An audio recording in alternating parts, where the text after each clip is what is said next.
ओम नमस्ते जी। 55वीं श्रव्य कणिका, उत्कृष्ट शंका समाधान। मानव मन को आंदोलित करने वाले लौकिक पारलौकिक प्रश्नों के सटीक उत्तर। समाधान करता है स्वामी विवेकानंद जी परिव्राजक। पुस्तक संपादित किया है डॉक्टर राधा वल्लभ जी चौधरी, MBBS, जबलपुर द्वारा। पुस्तक का प्रकाशन दर्शन योग महाविद्यालय आर्यवन रोजड़ द्वारा हुआ है। 171वीं शंका आज की, मोक्ष में आत्मा के साथ मन, बुद्धि, चित्त, कारण, शरीर आदि रहते हैं या नहीं। इसका समाधान स्वामी जी कर रहे हैं। मोक्ष में ये प्राकृतिक शरीर, मन, बुद्धि, चित्त, इंद्रियां, यह स्थूल शरीर कोई भी साथ में नहीं रहता। प्रकृति से बना कोई भी शरीर मोक्ष में नहीं रहता। कारण शरीर भी प्राकृतिक है। सत्व, रजस, तमस जो मूल प्रकृति है, उसका नाम ही कारण शरीर है, वो भी साथ नहीं रहता। कोई प्राकृतिक शरीर साथ नहीं रहता मोक्ष में। जीवात्मा के 24 शुद्ध गुण सत्यार्थ प्रकाश के 9वें समुल्लास में लिखे हैं, वो साथ रहते हैं और ईश्वर का आनंद मिलता है। ईश्वर मुक्तात्मा के साथ होता है। बस मोक्ष में इतना ही होता है। प्रकृति या प्राकृतिक संबंध नहीं रहता। जीवात्मा मुक्ति में परमात्मा की शक्ति से सुनेगा, देखेगा, सारे काम करेगा। जीवात्मा और परमात्मा दोनों अलग अलग हैं। दोनों की शक्तियां अलग हैं। ईश्वर की शक्ति के सहयोग से मुक्तात्मा सारे काम करेगा। मोक्ष में प्रकृति वाला मन नहीं रहता है। सत्यार्थ प्रकाश का 9वां समुल्लास पढ़िए, उसमें जीवात्मा की 24 शक्तियां लिखी हैं। उसमें जीवात्मा की एक मनन शक्ति भी है। उसी मनन शक्ति से मनन करेगा, घ्राण शक्ति से सूंघेगा, दर्शन शक्ति से देखेगा, श्रवण शक्ति से सुनेगा, पर उसकी अपनी शक्ति बहुत कम है। जीवात्मा केवल अपनी शक्ति से मुक्ति में सारे काम नहीं कर सकता। उसमें ईश्वर की शक्ति और साथ उसका जुड़ेगा। आगे 172वीं शंका आ रही है, समाधि की प्राप्ति में गुरु का कितना सहयोग चाहिए। समाधान किया है, समाधि की प्राप्ति में गुरु का उतना ही सहयोग चाहिए जितना कि वैज्ञानिक साइंटिस्ट बनने के लिए साइंस टीचर का चाहिए। जैसे साइंस टीचर के अध्यापक के बिना कोई व्यक्ति साइंटिस्ट नहीं बन सकता, वैसे ही बिना गुरु के समाधि की उपलब्धि संभव नहीं। वस्तुतः सामान्य नियम तो यही है। हालांकि इसके अपवाद भी हो सकते हैं। कोई ऐसा भी हो सकता है जो पूर्व जन्म के संस्कार और विद्या लेकर आया हो।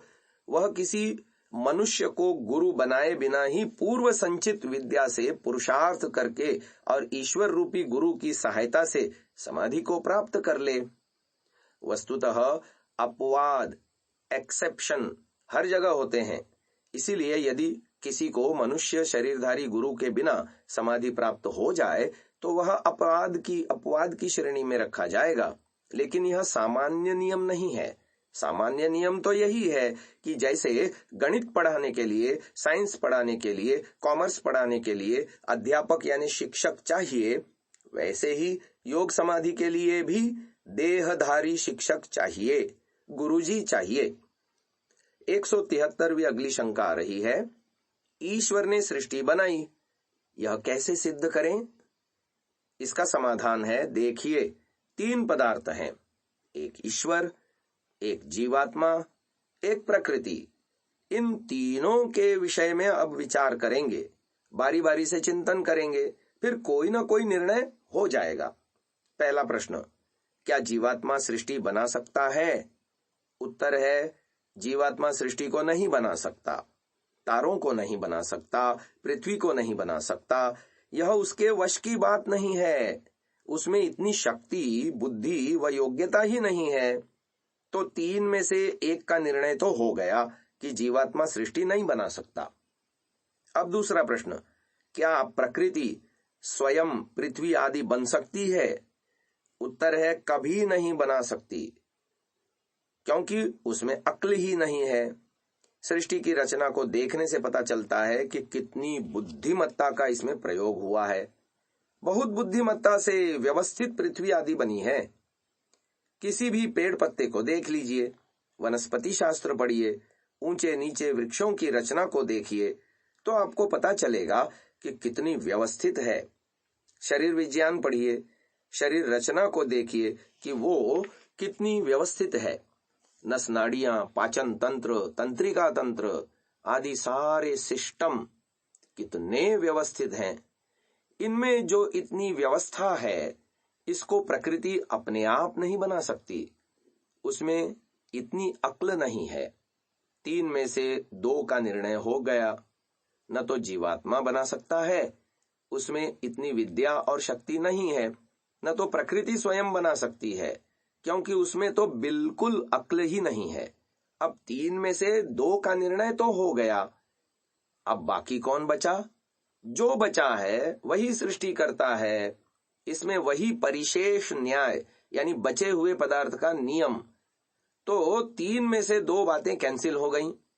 जीव और प्रकृति ने सृष्टि नहीं बनाई, बल्कि ईश्वर बचा, उसी ने जगत बनाया। यह अनुमान प्रमाण से सिद्ध हो गया कि ईश्वर ने ही सृष्टि बनाई है। उसमें इतनी बुद्धि और इतनी शक्ति है कि वह अकेला ही सारी सृष्टि को बना देता है। ईश्वर की सिद्धि प्रत्यक्ष प्रमाण से कैसे करेंगे? इसका उत्तर है कि एक होता है बाह्य प्रत्यक्ष और एक होता है आंतरिक प्रत्यक्ष। जब कोई व्यक्ति अच्छा काम करने लगता है तो उसको अपने अंदर से आनंद, उत्साह, निर्भयता जैसे अनुकूल भाव अनुभव में आते हैं। और जब बुरा काम करने की योजना भी बनाता है तब अंदर से भय, शंका, लज्जा का अनुभव होता है। सत्यार्थ प्रकाश में लिखा है, यह जीवात्मा की ओर से नहीं अपितु परमेश्वर की ओर से है। अब अगर हमको भय, शंका, लज्जा का अनुभव होता है तो यह प्रत्यक्ष अनुभव है। यह किसकी ओर से है? ईश्वर की ओर से। यह ईश्वर का आंतरिक प्रत्यक्ष है, परंतु स्थूल यानी मोटे स्तर का प्रत्यक्ष है। इसके बाद का सूक्ष्म प्रत्यक्ष भी होता है, जो सारे जीवों को नहीं होता। स्थूल प्रत्यक्ष का अनुभव तो सभी लोग कर सकते हैं। जो बुरा काम करेगा उसको अंदर से भय, शंका, लज्जा होगी। ईश्वर अपना सिग्नल भेज रहा है कि गलत काम कर रहे हो। यह है रेड सिग्नल यानी खतरा, मत करो। तो इस तरह ईश्वर का आंतरिक स्थूल अनुभव हो सकता है। विशेष सूक्ष्म प्रत्यक्ष करना हो तो समाधि लगाइए। समाधि में ईश्वर का विशेष यानी सूक्ष्म अनुभव या प्रत्यक्ष होता है। उसमें ईश्वर से आनंद, ज्ञान, बल आदि मिलता है। अब समाधि का अनुभव हम आपको शब्दों से नहीं बता सकते, क्योंकि यह अंदर से स्वयं ही अनुभव करने की वस्तु है। उदाहरण के लिए, जब आपने रसगुल्ला खाया तब उसमें कैसा टेस्ट लगा? बढ़िया लगा। आप कैसे समझाओगे? नहीं समझा सकते ना। आप यही कहेंगे कि बड़ा अच्छा है, बड़ा स्वादिष्ट है, बहुत मीठा है। इतना कहने से क्या मुझे समझ में आ गया कि यह कैसा स्वाद है? जब आप रसगुल्लों जैसी स्थूल वस्तु का स्वाद नहीं समझा सकते तो हम आपको भगवान जैसी सूक्ष्म वस्तु का आनंद कैसे समझाएंगे? वो तो बहुत कठिन है। तो शास्त्रकार लिखते हैं, न शक्यते वर्णयितुम गिरा, अर्थात वाणी से उसका वर्णन नहीं किया जा सकता। स्वयं तदंतःकरणेन गृह्यते, अंतःकरण से, अंदर से ही ईश्वरानुभूति का आनंद अनुभव में आता है। उसको हम अंदर से ही अनुभव कर सकते हैं, वाणी से नहीं समझा सकते। वाणी से सिर्फ इतना ही बोल सकते हैं, बहुत बढ़िया होता है, बहुत अच्छा है, बहुत आनंद आता है। वाणी से इससे अधिक नहीं कह सकते। तो ईश्वर का आंतरिक सूक्ष्म प्रत्यक्ष कैसा होता है?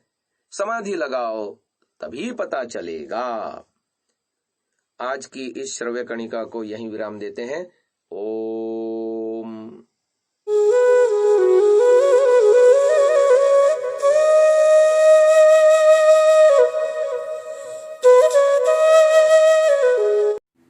Download Sansa app, R Virdal app, visit sansa.org, rvirdal.in।